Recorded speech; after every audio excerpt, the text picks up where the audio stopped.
Welcome to our 2021 Sunseeker 2250 LE. Starting right in this back corner here, if we just pop this little cap open, you can see your short cord pops right out of there. Standard 30 amp end there. Most campsites are going to have that. You can plug straight on in. You're good to go. And if we just open up this compartment here, reach in a little bit, you can see we've got the rest of your hose in here. So if you need to pull it out 20-25 feet, you got the power to do so. Right behind that, we've also got your sewer hose. Just take note of those two ears and the adapter here. That's all you'll be hooking it up to your sewer system. And once that guy's fully extended out, it is also about 20-25 feet long.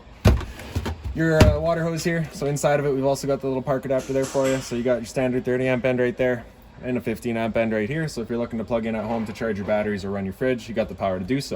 And if you're out dry camping and you're running off of your generator, you'll be plugging in right there just to get that power. Right beside that, we've got your cable and satellite inlet. Coax cable is going to plug into there, fire up at your TV location. And if you're looking for your freshwater drain or to winterize the unit, you're just going to pull that plug out of there. You'll have access to everything right back there as well. So this hole right here, as you can see from the back, does go right through. So if you need to run all of your lines for your cable, for example, you can run it all right through there. Right down below that, we've got your sewer system. So you just get this one little cap, just gonna turn that off, pull it out of there. You can see it's got the same two ears that your sewer hose had. That'll be attached in the same way. Just kind of press it in, give it that turn, clicks into place. On the right, you've got a gray valve, and on the other side of the unit, you're gonna have a black valve. We'll show you that in a couple minutes here.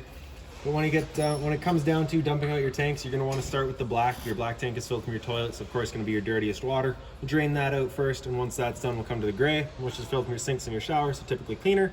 Dump that out last just to help keep that hose as clean as possible. Closing that back up.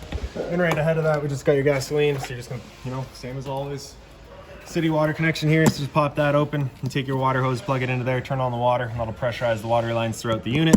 Straight up from there, you've got your freshwater tank fill, so that port just pops off of there as well. The same water hose will plug into there, turn on the water, fills up your freshwater tank.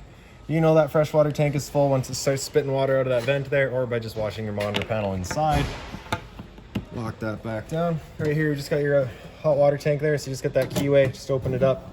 There you go. Controls for turning it on are just inside. Before you ever do turn it on though, you just want to hit this pressure relief valve right there. Make sure that shot of water comes out. That bit of water coming out is just letting you know it is full. It's safe to fire it up. You're not going to burn anything out by doing so. Closing that back up, just lining up that keyway. Simple as that. Straight down from there, you've got your propane connection. So it's pretty straightforward. Over on the left here, you get that little gauge. So you can see we're currently full right now. And then as the knob here is labeled, closing it is going to be clockwise. Opening it up is counterclockwise. Simple as that. This compartment does not lock just because you cannot lock that propane compartment. You should always have access to it in case of an emergency. Ahead of that, we've got your generator here. So for turning it on, that's just all done inside. This is basically just your service access to it. Right. And then, of course, your front entrance here, right around the front. We've got the old cab there. Right. And over onto this side here, we've got your entrance, as well as your assist handle there. Little storage compartments here, so if you need anything to hide in there, you've got that.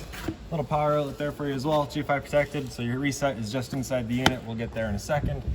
This is the exhaust for your furnace here, so it does get hot. You just want to make sure nothing's blocking that off. It will burn a hole in something. Right here is just the black tank flush, so over time you may notice you've dumped out your black tank. You know for a fact it is empty, but your monitor panel is still reading a third or 2/3, whatever it may be.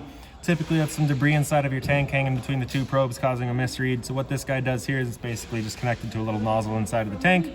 You take your water hose, plug it into there, open up that black valve, turn on the water, and that'll just flush out that tank, getting rid of any sort of debris that might be causing your issue. And your black tank valve is just right here, so you're just gonna be pulling that, allowing that to drain out. Simple as that. Also another little storage compartment back here, and that little back plug. So if you would ever get some water in here or something, you just open up that plug, drain it all out. And then just in the back of the unit, you can see we've already got the hitch installed, as well as a 7-pin plug. So if you're looking to tow your boat with you out camping, you got the power to do so. And then we also just got the ladder here so you can get up top, check out your seals, all of that stuff. So we'll just make our way inside now. Just opening up the door. All right. So this first step here, if we open that up, that is access to your batteries there. Lock that back down. Above that, this locked panel there is, I believe, just an access to, I think, some fuses or some control panels, breakers. And then also just right down here, if you were to pull that off, there's some more fuses and access panels back there. Right here, just kind of got a battery system monitor, so it is connected to your solar panel as well, so you can see we're currently under charge. Got those batteries charging for you, and it just kind of gives you all the different readouts of what's actually happening there. These two light switches here, the one on the right, I believe, is your awning light, and the one on the left is your porch light. I might have got that backwards, but those are the two things it does.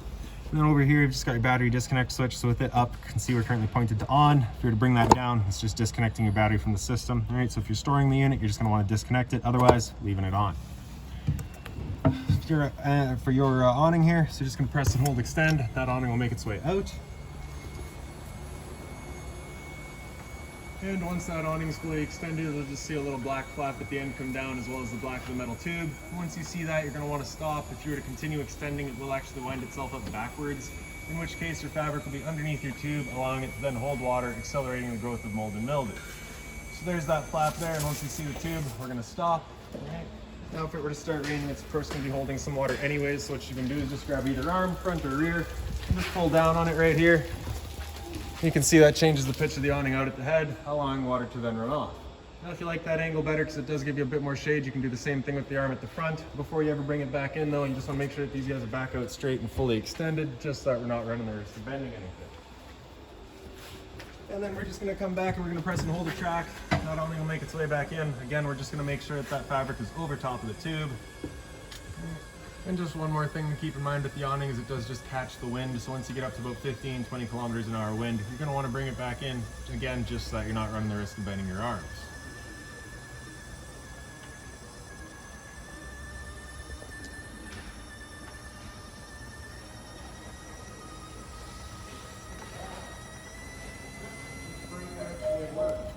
And there you go. Okay. So over on this side here, just got your fire extinguisher, so standard pull pinpoint shoot. And then we'll just come on in and right to the other side of your dinette. Up on the wall here, you've just got your control panel. So that driver's side rear light, kind of illuminate that spot by where your short cord was, right? Kind of illuminate that area there. Right above that, we've got your two light switches here. It's the kitchen, does your kitchen lights here. And then the living room, do the one towards the front by your entrance. Arctic pack, that's just going to be your heated tanks there. So once you get down to about 5 degrees, you're going to want to turn that on just so that you're not running the risk or preventing the risk of, freezing up your tanks.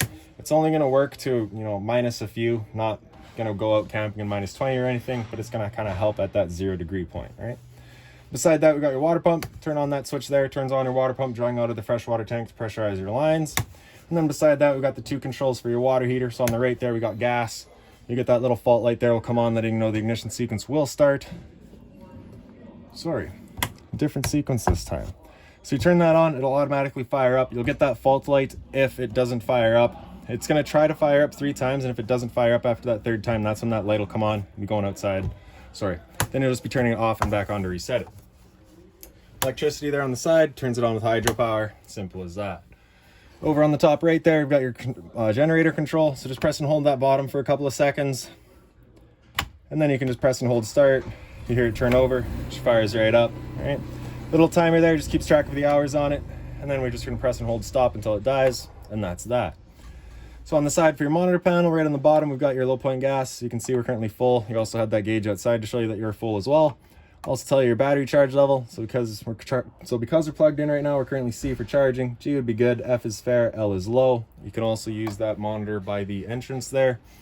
For your fresh tanks, as you fill that up, it'll go to 1/3, 2/3 and full. Same idea for your black and your gray. Right. And then we'll just come up to the front here real quick. So you do have the one rear slide out there. For you to run that slide, you do need to have your ignition on. You don't necessarily need the vehicle running, but the ignition on. And you just have to make sure that your parking brake is set. All right. And then we can come towards the back. Just kind of reach right down here. You've got your slide out switch, press and hold out, and the slide will make its way out.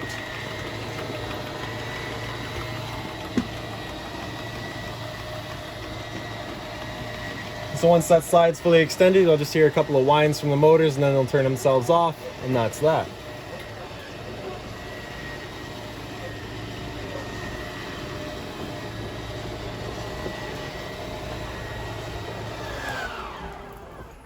Just like that, all right? Then we can just take the half of our mattress here, push it on back, and there you have it. So right up on the wall here inside of your bathroom, you just got the two light switches. So the one on the left does your bedroom here. The one on the right will do kind of your bathroom. And now I'll basically just start from the back and we'll make our way forward. All right. So you do have a TV backer back here. You get the 12-volt outlet for your TV, as well as a cable and satellite outlet, as well as your 120-volt outlets for any sort of TV. Then your blind back here pretty well just sits where you leave it. All right, pretty well the same throughout the unit. And then above your heads, you each just get the little light there, as well as some storage up top on either side. And these are the anti-slams as well, so they just kind of close themselves. And then into the bathroom here, so we open that up, make our way in. Light switch just up on the left. On the right there is your fan switch. Just take this knob here, turn it, open up that roof vent, clear out all the fumes. Right. For your shower, you just have this kind of film screen door here. Pull that over, clicks into place. Once you're done, just kind of press it in, pulls itself back. You get the stainless head with the different settings on it, and of course hot and cold water. For the toilet, a little flusher is just on the right side here. Simple as that. Right.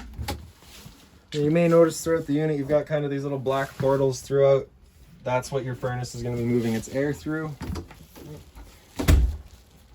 Medicine cabinets here. All right. Hot and cold water at your sink, of course. The little mobile head. GFI protected outlets, so test on the bottom, reset up top. And then for your thermostat here, pretty straightforward. You just get that on button there, turn it on. Below that, we got your mode. So we can see we're currently in cool right now. It's going to use auto, so we must be within 5 degrees of our required temperature. So it'll stay on that low fan. If we were beyond 5 degrees from that temperature, it would use a medium or a high fan just to help get us to our goal temperature as quickly as possible. All right. So with that air conditioner going, you basically got 2 different options. You can have this louver here closed, in which case we're using all of our ceiling ducting to move our air, or you can open it up and it just dumps all of its air into the living room here.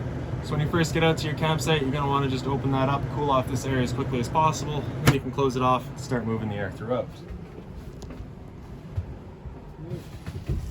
So we'll just hit mode again after that. It'll come into dry, and I believe the dry will just kind of kick on the furnace as well as run all the fans just to help dry out the air. After dry, will come into heat. It'll turn on the furnace, turn off the air conditioner. All right. Now the first couple of times you use that furnace, you might get a little bit of a smell throughout the unit. It's just a new furnace smell. And like we'd shown you earlier, it's just all the little black portals in the side walls that are moving your air through. Mode again after that, come into fans. This is where it'll turn on just the air conditioner fan. There's no cooling involved, just the fan, right? Select your fan speed by hitting fan there. You can get into medium, low, and high. And after that, pretty straightforward, self-explanatory. Right? Once you're done, just turn it back off, turns everything off. Down by your feet here, you just got your converter. So just press it on the right side there, pops on open. Get all of your breakers along the top. Whenever a breaker breaks, it'll sit in the middle, so just turn it off and then back on. And then on the right or on the left side, you got all of your fuses. Right? This little black box down here is just your LP detector, so propane's heavier than air. It'll sit on the floor. That guy will detect it and start going off just like a smoke detector. Above that, we just got all the storage for you. Again, more anti-slams.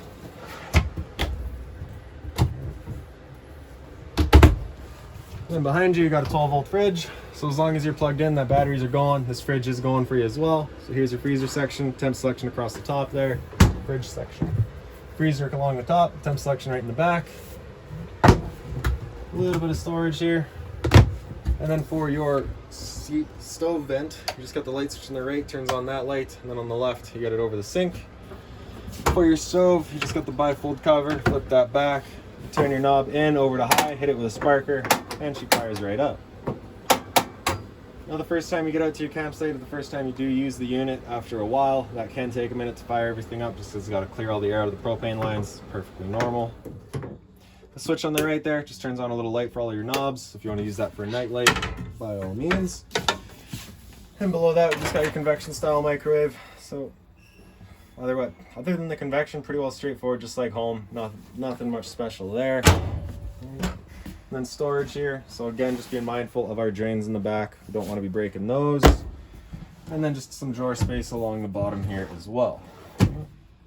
You can see in this dinette you do have seat belts there, so if you're looking to take passengers, they can sit right here. A little bit of storage underneath that dinette as well. And then right here, that one little light switch just does that light bar across the top there. And then you just get all the storage here as well.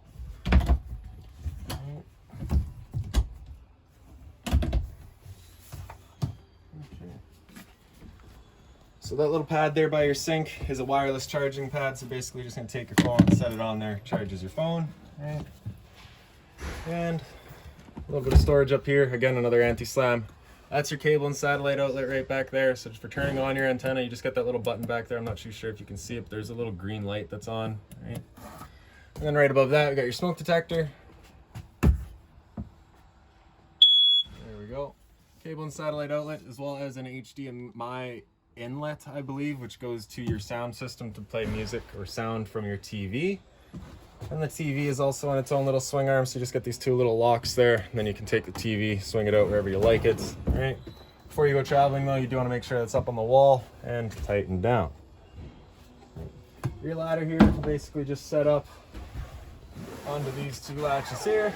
So you're going to take this part of your bed to kind of close off, you know, the cab from everything else. Set up your ladder right here, hop on up, and there you have it. That light over there is just on its own little center push button, the same that we had in the back bedroom there. And if we just pick up these guys here, just get that little bit of storage. And those curtains are just to kind of go across the front here to kind of block off the cab from everywhere else.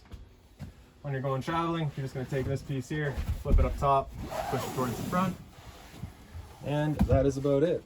So if you got any other questions on the unit, please feel free to give us a call, 204-237-7272.